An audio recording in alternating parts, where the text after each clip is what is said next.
आज हम एक बहुत ही निजी और सच कहूं तो झकझोर देने वाले अंश पर बात करने वाले हैं। ये लिया गया है begging for death a living corps के 5वें अध्याय मौत के भीख से। जी।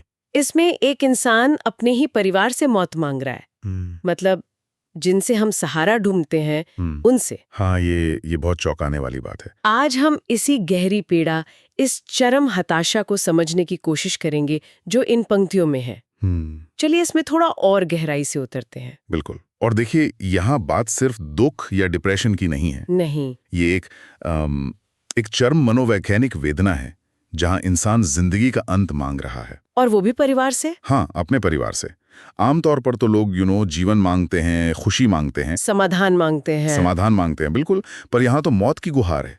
ये समझना बहुत जरूरी है कि ये पंक्तियां किस हद की निराशा, किस हद के अकेलेपन को दिखाती हैं। और ये कोई एक दिन की बात नहीं लगती। अंश बताता है कि ये रोज की हकीकत है। हर सुबह शायद एक उम्मीद होती होगी कि कोई समझेगा, शायद, पर दिन का अंत फिर वही तिरस्कार, बेइज्जती। ये जो जिंदा लाश बन जाने का एहसास है, ये सिर्फ एक मुहावरा नहीं लगता है ना? नहीं, बिल्कुल नहीं। ये तो उनके वजूद पर एक तरह की टिप्पणी है। अंश में जैसे जिक्र है ना, ताने हैं, चुप्पी है, तिरस्कार है और फिर खुली बेइज्जती भी। हाँ, ये सब मिलकर ही तो जिंदा लाश वाले अनुभव को करते हैं। कैसे? मतलब ये सब चीजें मिलकर कैसे किसी को ऐसा महसूस करा सकती हैं? देखिए, जिंदा लाश का मतलब ही यही है कि शरीर तो है, पर अंदर जो आत्मा है, या कह लें आत्मसम्मान, वो मर चुका है। जब आपको लगातार ताने मिलते हैं, जब लोग आपको देखकर अनदेखा करते हैं या सीधे सीधे बेइज्जत करते हैं, तो धीरे धीरे इंसान का खुद पर से ही विश्वास उठ जाता है। उसे लगता है कि भाई मेरा होना ना होना सब बराबर है। शायद ना होना ही बेहतर है। हाँ, बल्कि ना होना ही बेहतर है। ये जो बाहरी बर्ताव है ना, ये सीधे सीधे उसके आत्ममूल्य पर, उसकी सेल्फ वर्थ पर हमला करता है। और ये एहसास इतना गहरा है कि माँ बाप की आंखों तक पहुंच गया है। हाँ, ये हिस्सा तो बहुत बहुत मुश्किल है पढ़ना भी। अंश में लिखा है कि उन्हें लगता है माँ बाप भी आंखों आंखों में पूछ रहे हैं, क्यों जिंदा है तो? सोचिए जरा, ये तो मतलब रिश्ते की जो बुनियाद होती है उस पर ही सवाल है। बिल्कुल। ये उस व्यक्ति के अलगावों की, उसके अकेलेपन की इंतहा है। जब माँ बाप, जिन्हें हम जीवन का स्रोत मानते हैं, हाँ, उनकी नजरों में भी अगर अपने होने पर सवाल दिखे, तो इंसान कहाँ जाएगा? कहीं नहीं। कहीं नहीं। ये उसके आत्ममूल्य को बिल्कुल जीरो कर देता है। वो शायद अंदर ही अंदर चीख रहा होगा कि हाँ, मैं भी मरना चाहता हूं, लेकिन जैसा वो कहता है, कोई मरने नहीं देता, बस तड़पाते रहते हैं। हाँ, बस तड़पाते रहते हैं। और ये तड़प शायद वो बाहरी बेइज्जती से भी ज्यादा गहरी है। और इसी तड़प की वजह से शायद जिंदगी मौत से भी ज्यादा बुरी लगने लगती है। जाहिर है। अंश में वो आत्मघात की कोशिशों का भी जिक्र है, छत पर जाना, जहर की तरफ देखना। जी।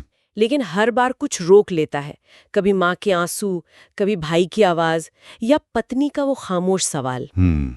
इन कोशिशों का नाकाम होना क्या दिखाता है? क्या ये जीने की कोई छुपी हुई इच्छा है, या ये भी एक तरह की बेबसी है कि वो मर भी नहीं पा रहा? अंश इसे एक बहुत ही जटिल कश्मकश की तरह दिखाता है। हाँ, ये जो रुकावटें हैं, माँ के आंसू, भाई की आवाज, ये शायद उन आखिरी धागों की तरफ इशारा करती हैं जिनसे वो अब भी जुड़ा हुआ है, चाहे कितने भी कमजोर क्यों ना हो। हाँ, चाहे कितने भी कमजोर हो, लेकिन यही जुड़ाव उसे उस नर्क से निकलने भी नहीं दे रहा। अच्छा। वो एक अजीब सी स्थिति में फंस गया है, न जी पा रहा है, न मर पा रहा है। हाँ, और शायद यही सबसे बड़ी त्रासदी है, रिश्तों का वो जाल जो उसे एक तरह से बचा भी रहा है और उसी में कैद भी किए हुए है। और यहीं वो विरोधाभास आता है जिसका जिक्र आपने शुरू में किया था, हाँ, कि कोई मरने नहीं देता, शायद पाप के डर से या समाज क्या कहेगा इस डर से, शायद। लेकिन तड़पाने में कोई कसर नहीं छोड़ी जाती।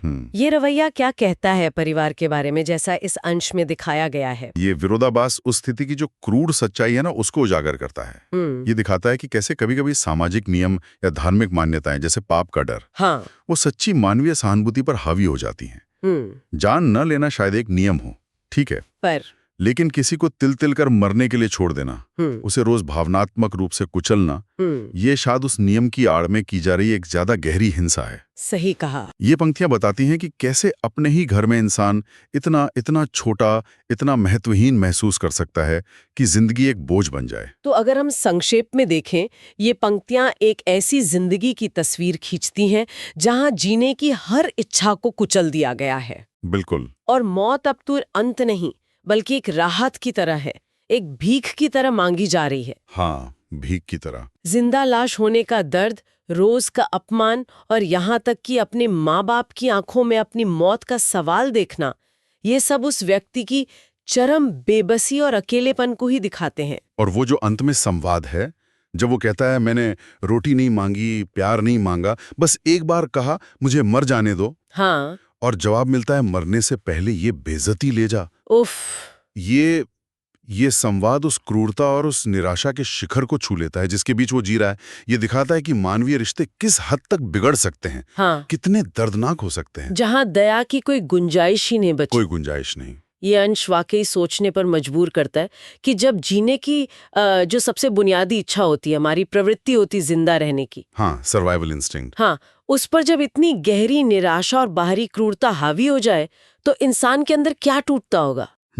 और एक परिवार जिसे हम सुरक्षा का पहला घेरा मानते हैं, उसका इस तरह का बर्ताव मानवीय सहानुभूति की सीमाओं के बारे में क्या सवाल खड़े करता है, या रिश्तों के भीतर पनपने वाली इस अकल्पनीय क्रूरता के बारे में? ये एक बहुत गहरा सवाल है और शायद इसका कोई आसान जवाब नहीं है। हाँ, ये एक ऐसा विचार है जिस पर मनन किया जा सकता है।